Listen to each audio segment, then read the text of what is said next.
One of the things I still haven't done is I haven't freed up these rear windows. These windows on this car, because it's sat in the barn for so long, they were frozen up. And you see this one works because I took it apart and greased it up.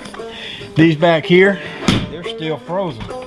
So if I try to roll these windows down, nah, it ain't going anywhere. They're frozen. Well, it'll move a little bit. It's a lot harder to get up and down. So taking that apart, getting where I can get inside there, greasing up all the moving parts and getting everything working, that would be a good little project.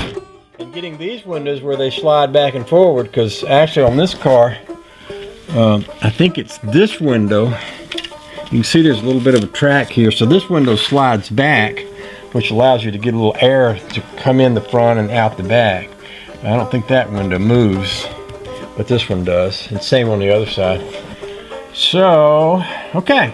So that's kind of what I'm thinking I'm going to be doing right there. Just summed it all up for you pretty much. My top is good. I like it a lot. I had thought about putting another coat on it, but I don't think I am. I think I'm right happy with what I got. We'll just you know, it'll be out in the sunshine this summer. We'll see how it wears.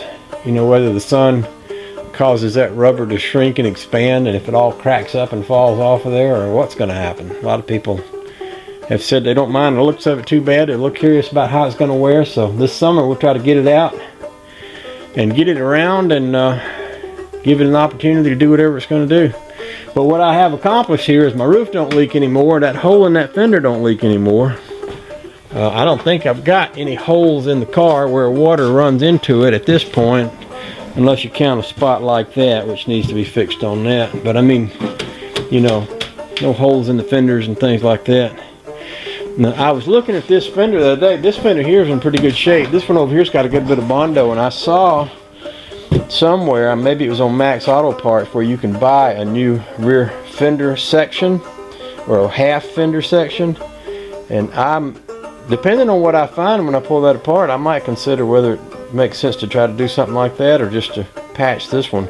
If this is all good solid metal, I know there's some Bondo here, but I mean, if it's just bent metal, it might make sense to keep the original metal and just kind of fill it, or have somebody do it. I might have Mike or somebody that's more of a body man than I am work on that fender.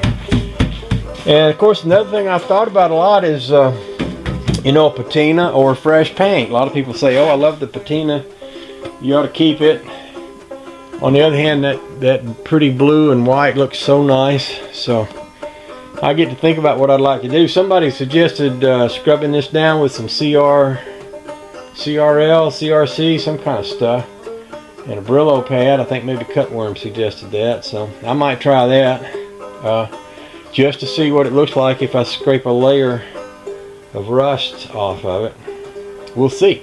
We'll play with that idea. Okay, I guess I can stop talking now. Okay, I'll stop talking. If it wasn't so muddy, I'd be tempted to poke in a tail light and take this baby for a ride, but I don't want to do it with the mud out there. That's the plan.